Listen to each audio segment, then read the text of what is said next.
नमस्कार, मी वसुंधरा काशीकर. महाब्रँड्समध्ये आपलं मनापासून स्वागत. दागिना हा भारतीय संस्कृतीचा अविभाज्य भाग आहे. त्यामुळे दागिन्यांच्या व्यवसायात विश्वासार्हता सर्वात महत्त्वाची ठरते. एका अर्थानं विश्वासार्हता हा कोणत्याही व्यवसायाचा बावनकशी दागिनाच असतो. हाच बावनकशी दागिना अंगावर मिरवत पुण्यात 1832मध्ये सुरू झालेली सराफी पेढी आता PNG ज्वेलर्स या नावानं ब्रँड बनली आहे. परंपरा आणि आधुनिकता यांचा संगम घडवत PNG ज्वेलर्स हे नाव केवळ महाराष्ट्राचंच नाही, तर भारताचं नाव आंतरराष्ट्रीय पातळीवर मानानं पोहोचवणारं ब्रँड ठरलंय. परंपरेला आधुनिकतेची जोड केवळ व्यावसायिक पातळीवरच न देता सामाजिक बदलांची नांदी ठरणारं PNG ज्वेलर्स उभ्या महाराष्ट्राचा मानबिंदू आहे. याच महाब्रँडचा प्रवास आपण आजच्या भागात जाणून घेणार आहोत.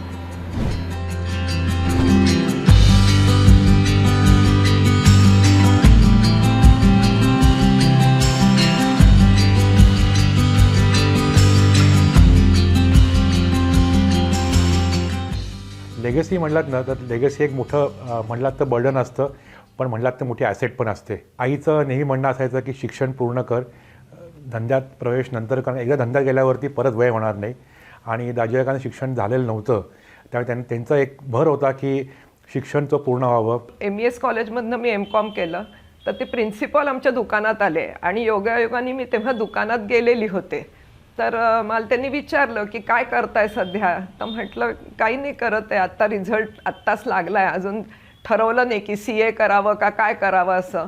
तर म्हणाले की मग तू उद्यापासून ज्युनियर कॉलेजला शिकवायला का नाही येतेस. माझ्याबरोबर मी जेव्हा धंद्यात प्रवेश करणार होतो त्या माझे गुरु, मी त्याला जेव्हा मेंटर म्हणतो, दाजी काका, हे त्यावेळेला दुकानात सक्रिय होते. दाजी काका तेव्हा दुकानात मुख्य होते, कारण दाजी काकाच होल अँड सोल सगळं बघत होते. तर त्यामुळे मग दाजी काकांनी निर्णय घेतला की नको, मुलींनी बाहेर जाऊन नोकरी करण्यापेक्षा आपल्या दुकानात जर तिने काम केलं तर जास्त चांगलं होईल. आणि माझे चुलत सासरे जे होते ते पूर्वी हिशोबाचं सगळं अकाउंट्स बघत होते, तर ते पार्किन्सनमुळे काम फार करू शकत नव्हते. मग त्यांनी मला सांगितलं की तू नाहीतरी MCOM झाली आहेस, तुला अकाउंट्सची माहिती आहे, तर मग त्याच विषयात आपण तुला पुढे काम देऊया सगळं दुकानातलं, आणि सगळे हिशोब तू बघत जा. दाजी काका म्हणाले, सचोटीने व्यवहार केला की कुठेही आपण असलो तरी लोक आपोआप येतात. आणि त्याची प्रचिती खरोखरच आली की सुरुवातीला एक गाळा दुकान घेतलं होतं आणि शेजारी आमच्या चहाचं दुकान होतं. तर त्या मालकांना सांगितलं होतं, आबासाहेब जोशी ते मालक होते दुकानाचे ना, तर त्यांना सांगितलं होतं की बाबा समजा जर जम बसला चांगला तर आम्ही पुढच्या वर्षी हे पण दुकान घेऊ भाड्याने तुमच्याकडनं. आणि खरंच तसं झालं की जम इतका छान बसत गेला की, आणि तो चहावाला सहज गेला. आताच्या काळात कोणी सरकणार नाही इथून तिथे, पण तो चहावाला सरळ गेला अगदी. पुण्यात काम करणारी सराफी पेढीमध्ये मी पहिली महिला होते. हे मलाही तेव्हा माहिती नव्हतं, पण पूर्वी सगळे सेल्समन असायचे दुकानातनं आणि बायकांचं हे कामच नाही असं वाटायचं. पण मी कन्व्हिन्स केलं की बाबा बायकांना दाखवलं की हे तुम्हाला छान दिसेल, मी गळ्यात घालून दाखवते, मी अमकं करते. तर म्हटलं, आणि एक बाई काय सांगते हे दुसऱ्या बाईला पटकन कळू शकतं. तर म्हटलं आपण प्रयत्न करून बघूया की एखादी तरी गर्ल ठेवून बघूया. आणि त्याप्रमाणे मग मी एक सेल्स गर्ल ठेवली. तर ती पूर्वी गॅसच्या दुकानात काम करत होती, ते ज्योती गॅस लक्ष्मी रोडला आहे ना, तिथे काम करत होती. आणि मग तिला गरज होती, ती आमच्याकडे आली, इथे शिकली सगळं, आणि अगदी शेवट रिटायर होईपर्यंत आपल्याच दुकानात तिने काम केलं. आणि मग नंतर सगळ्यांना वाटायला लागलं की खरंच बायका सिन्सिअर असतात, सारख्या चहासाठी कुठे जात नाहीत, सारख्या बाहेर जात नाहीत, त्यामुळे बायका ठेवणं जास्त. आणि आता सगळ्याच दुकानातनं एवढ्या बायका झाल्यात की पुरुषांचं प्रमाण कमी आणि बायका जास्त असं झालेलं आहे आता. वारसा आणि परंपरेची जाणीव आपण कशी ठेवतो यावरच पुढची वाटचाल अवलंबून असते.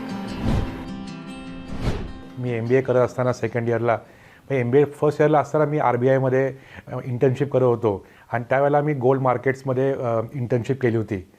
RBIमध्ये असताना मी त्यावेळेला भारतामध्ये गोल्ड मार्केट नव्हतं. आपला आता MCX आहे, फ्युचर्स मार्केट. तर ते कसं डेव्हलप करता येईल इकडे, त्यासाठी अडचणी काय आहेत, foreign market, New York market, London market ह्याचा एक स्टडी केला. आणि त्यावेळेला मी भारतभरातल्या बऱ्याच ज्वेलर्सना भेटलो, बँकर्सना भेटलो. ती म्हणजे खऱ्या अर्थानं एक सुरुवात होती या धंद्याशी जाणून घ्यायची. त्याआधी आम्ही दुकान समोर राहायचो, त्यामुळे दिवाळी किंवा सुट्ट्या दुकानात जा, पैसे मोजा, रात्री दागिना ते घालून घरी घेऊन या, सकाळी परत द्यायची तो, हे असं. त्यामुळे एक नॅचरल इन्क्लिनेशन होतंच टुवर्ड बिझनेस. पण खऱ्या अर्थाने मी RBIमध्ये जेव्हा इंटर्नशिप करत होतो तेव्हा गोल्ड मार्केट, गोल्ड इंडस्ट्रीशी माझा जवळून एक संपर्क आला. आणि मी MBA सेकंड इयर करत असताना त्यावेळेला मी एक्सपोर्ट इम्पोर्टमध्ये MBA करत होतो, फॉरेन ट्रेडमध्ये. आणि त्यावेळेला आम्ही एक्सपोर्ट करायचो मिडल ईस्टला, सिंगापूरला. आणि एका एक्सपोर्टच्या कन्साइनमेंटला काहीतरी प्रॉब्लेम होता आणि त्याला बघायला कोण नव्हतं ते. तर म्हणून दाजी काका मला सहज म्हणले की तू लक्ष घाल, बघ तरी काय आहे ते. आणि मी मग कॉलेजला परमिशन घेतली, असं मला जायचं आहे म्हणून.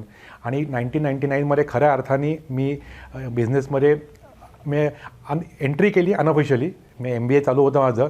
2000मध्ये MBA संपलं आणि त्यानंतर मग मी फुल टाईम एंट्री केली बिझनेसमध्ये.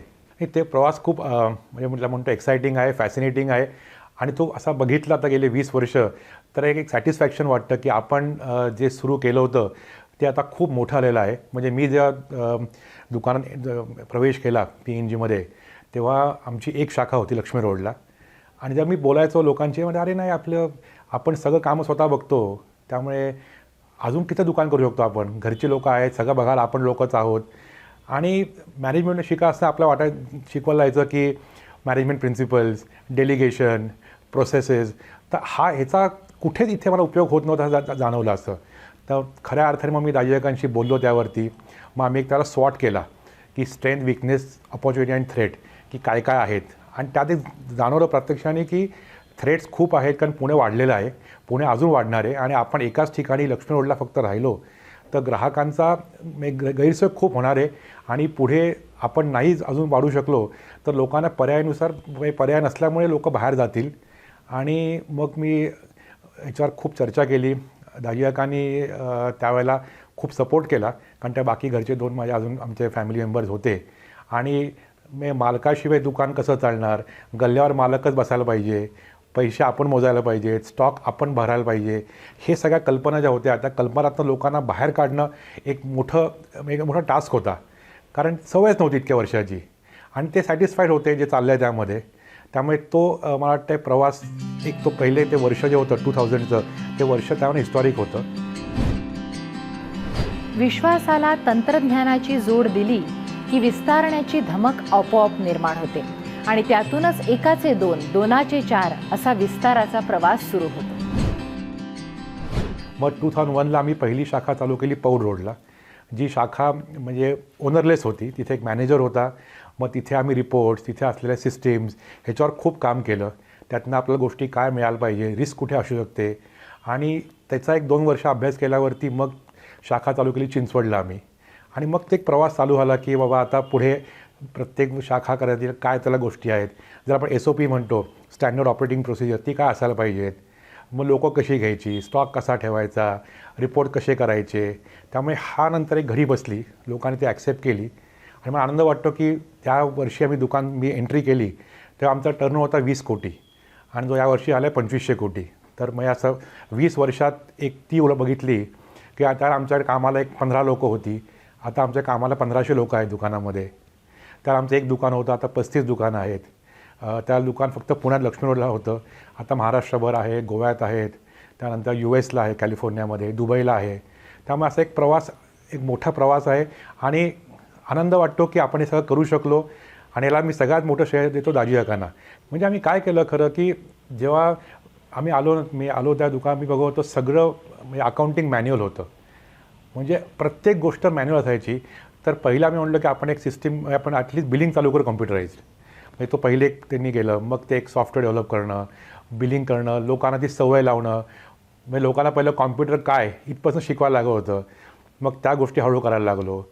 त्यानंतर आम्ही मग स्टॉकचं आपलं लेबलिंग करता येईल का, मग लेबल हातीने लिहिता लेबल आपल्याला टेक्नॉलॉजी वापरता येतील का, प्रिंटिंग करता येईल का, सिस्टीममध्ये एंट्री करता येईल का, पासून वेबसाईट तयार करणं. मग आम्ही पहिलं होतं की ज्याने आमची पुण्यात पण पहिलंच होतं की ज्याने वेबसाईट तयार केली. आपण ते दागिने डिस्प्ले करायला लागलो. त्यामुळे टेक्नॉलॉजी प्रत्येक खऱ्या अर्थाने आम्ही ते उपयोग करायला लागलो. कारण मला एक माहिती होतं की आपल्या पुढे जायचं असेल तर प्रोसेस आणि सिस्टीमवरतीच भर द्यायला पाहिजे. आणि कुठल्याही प्रोसेसच्या मागे लागते टेक्नॉलॉजी. कारण शेवटी आपण एक फॅमिली लिमिटेड होती आणि या पुढे प्रवास करायचा असेल तर system processes back by good technology आणि ह्याच्यामुळे या गोष्टी करू शकलो. आता आमच्या दुकानात बघितलं सगळं आहे सिस्टीम ड्रिव्हन. म्हणजे राईट फ्रॉम तुमची दुकान आल्यापासून अटेंडन्स, लोकांचे पगार, इन्सेंटिव्ह, म्हणजे हा मॅनपॉवर आला, कारागिरांचे दिल्या जाणाऱ्या ऑर्डर्स सगळं पोर्टलवरती असतं. डिझाईनचे फोटो काढून ते अपलोड केले जातात. लॉयल्टी प्रोग्राम आहे तो सगळा टेक्नॉलॉजी बॅक्ड आहे. लोकांना शॉपिंग केल्यावरती मेसेजेस जातात, त्यांना पॉईंट्स मिळतात, पॉईंट्स त्यांना अर्न करता येतात. अशा अनेक गोष्टी आम्ही ज्या करतो आहे. ई कॉम आहे.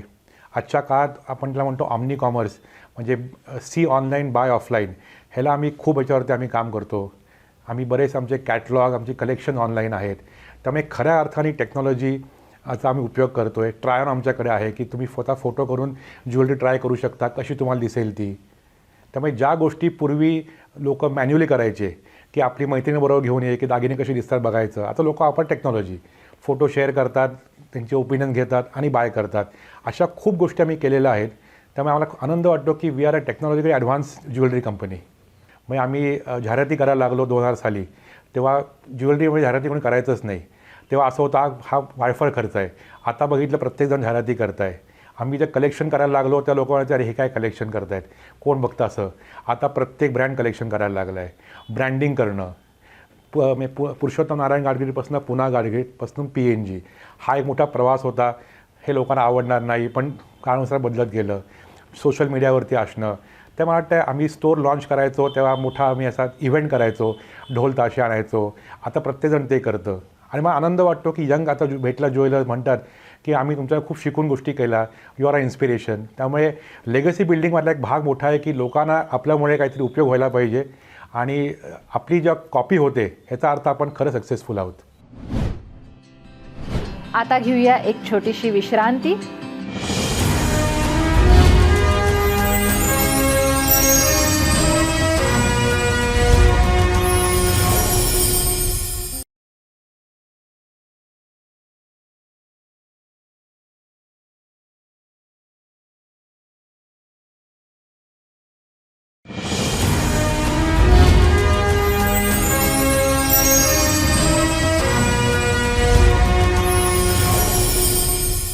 विश्रांतीनंतर महाब्रँड्समध्ये तुम्हा सगळ्यांचं पुन्हा एकदा स्वागत. परंपरेला आधुनिकतेची झालर चढवली की तिची झळाळी आणखी वाढते. सराफी व्यवसायात नवनवीन ट्रेंड सुरू करण्याचा मान मिळवत PNG ज्वेलर्सनं ही झळाळी टिकवून ठेवली आहे. असाच एक ट्रेंड या वर्षासाठी ग्राहकांच्या सेवेत रुजू केला गेला आहे. भारतात येत्या 4 महिन्यात जवळजवळ 25 लाख लग्न आहेत. आणि लग्न म्हणलं की दागिने, आणि दागिने म्हणलं की लोकांना आवडीनिवडीचे त्यांच्या सोयीनुसार, त्यांच्या डिझाईननुसार, कपड्यानुसार वेगळे कलेक्शन हवी असतात. या 2022 सालासाठी PNG ज्वेलर्सने आणलं आहे प्रथा, एक एक्सक्लुझिव्ह वेडिंग कलेक्शन की ज्यामध्ये आपली प्रथा आहे पिढ्यानपिढ्याची. त्यामध्ये लोकांना लागणारे दागिने आहेत, त्यात नेकलेस आहेत, बांगड्या आहेत, त्यामध्ये कानातली आहेत, पूर्ण नेकलेस, पूर्ण ज्वेलरी कलेक्शन आहे. प्रथा हे टेम्पल ज्वेलरीमध्ये आहे, कलकत्ती कामामध्ये आहे, त्यामध्ये टेम्पल ज्वेलरी आहे, गोकाक आहे, कुंदन जडाव पोलकी आहे. असं एक वेगळं कलेक्शन आहे. आणि प्रथाची खासियत अशी आहे की कलेक्शन आहे नवऱ्या मुलीसाठी, तिच्या आईसाठी, त्या बहिणीसाठी, मैत्रिणींसाठी. तर लग्नात जे लोक सहभागी होतात, का आता लग्न हे झालं आहे 4-5 दिवसाचा कार्यक्रम. संगीत असतं, मेहंदी असते, लग्न, रिसेप्शन, या प्रत्येक सणाला वेगळे दागिने आणि सगळ्या लोकांसाठी वेगळे दागिने, ही मुख्यतः प्रथाची एक संकल्पना आहे. प्रथा हे कलेक्शन सगळ्या आमच्या दालनामध्ये उपलब्ध आहे आणि हे पूर्णपणे PNGनी इनहाऊस तयार केलेलं आहे. त्यामुळे हे दागिन्याचं कलेक्शन आधुनिक आहे पण त्याचबरोबर आपल्या प्रथेला शोभेचं आहे. माणूस हा समाजशील प्राणी आहे, ही बाब लक्षात घेऊन थिंक प्युअर फाउंडेशनची सुरुवात केली गेली. दाजीकाकांचं नेहमी असायचं की आपण जे आहोत त्या समाजामुळे आहोत. आपलं प्रेम करतात ग्राहक, समाज, म्हणून आपली प्रगती होते. त्यामुळे ते गेल्यानंतर आम्ही एक थिंक प्युअर फाउंडेशन चालू केलं होतं आणि या फाउंडेशनमधनं आम्ही 4 वेगळ्या एरियाजमध्ये काम करतो आहे. त्यात म्हणजे ओल्ड एज लोकांसाठी, कारण दाजीकाका बऱ्याच ठिकाणी म्हणजे अगदी हास्य क्लब म्हणा, ओल्ड एज होम म्हणा, जायचे तिकडे त्यांना मदत करणं. त्यांना एक आवड होती म्युझिकची आणि म्युझिकमध्ये म्हणजे अपकमिंग लोकांसाठी प्लॅटफॉर्म क्रिएट करणं. ते म्युझिक कॉन्सर्ट असतात, क्लासिकल नॉन क्लासिकल, ह्याच्यात मदत करणं, लोकांना स्कॉलरशिप देणं हे आम्ही करतो. आणि तिसरं आम्ही करतो आहे एन्व्हायरमेंटसाठी. आणि तिथं दापोलीला आमची मोठी जागा आहे आणि तिथे आम्ही ॲक्टिव्हिटी करतो आहे, बीच क्लिनिंग करणं, तिकडे लोकांना दापोलीत आता मोठं वादळ आलं होतं, लोकांचे परत मदत करणं, रिबिल्डिंग ज्या म्हणतो आपण ते. आणि चौथा आम्ही 4 गावं घेतली, ते 2 गावं आता पुण्याजवळची आहेत की जी आम्ही खऱ्या अर्थाने अडॉप्ट केलेली आहेत.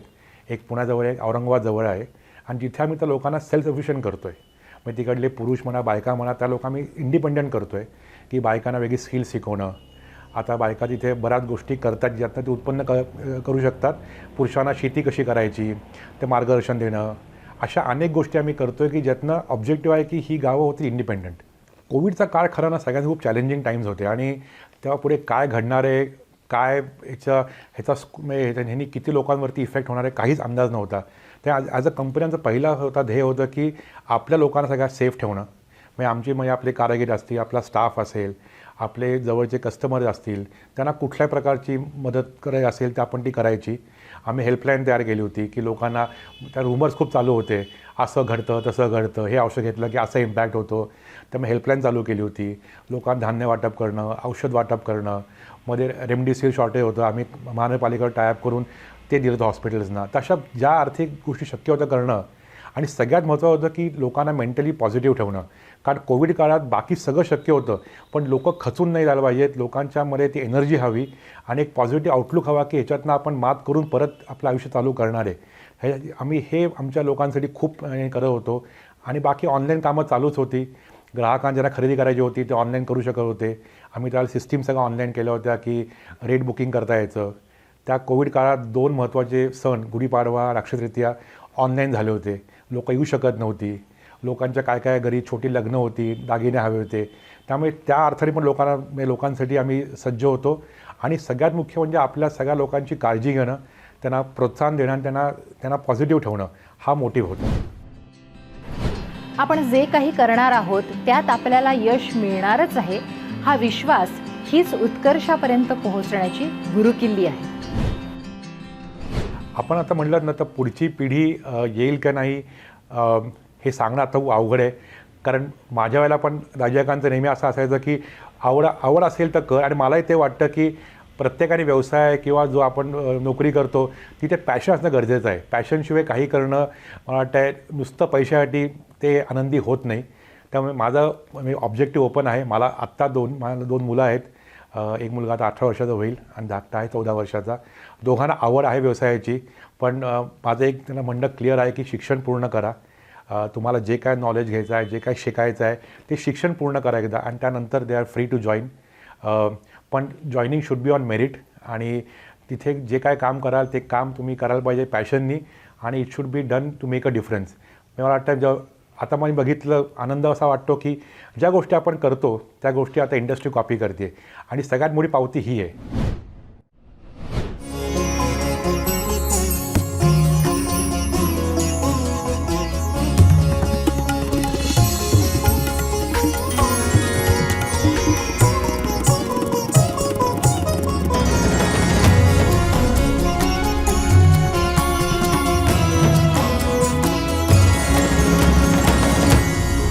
आपणही घ्या सोनेरी परंपरेच्या सौंदर्याची अनुभूती. Passion is everything. म्हणजे कुठलाही व्यवसाय आपला असेल, तुम्ही कुठल्याही क्षेत्रात असाल, तिथे पॅशन असणं गरजेचं आहे. आणि त्याबरोबर स्वतःचं मन मोकळं होणं गरजेचं आहे. कारण शेवटी ना mind is the most important tool. म्हणजे आपण किती म्हणतो असं अवघड असेल तसं असेल, पण एक आपल्या मनामध्ये ती एक शक्ती असेल की मी हे करून दाखवणार आहे तर आपण दाखवू शकतो. आणि एक त्याबद्दल पॅशन हवी. तर मला वाटतं दोन्ही गोष्टी लोकांनी ठेवल्या, स्ट्रॉंग माइंड आणि पॅशन, तर मला वाटतं ते व्यवसायात नक्की सक्सेस करू शकतील, नोकरीमध्ये सक्सेस करू शकतील. आणि शेवटी मला वाटतं एक ब्रीज वाक्य जे आमचं आहे, थिंक प्युअर, जे मला दाजी काका नेहमी सांगायचे की तुम्ही जे काय करताय ते प्युअर थॉटनी करा. म्हणजे थिंक प्युअर अर्थ होता की आपल्या मनात विचार शुद्ध असतील तर आपण जे करतोय ते नक्की चांगलं होणार आहे, त्यात नक्की आपलं यश मिळणार आहे.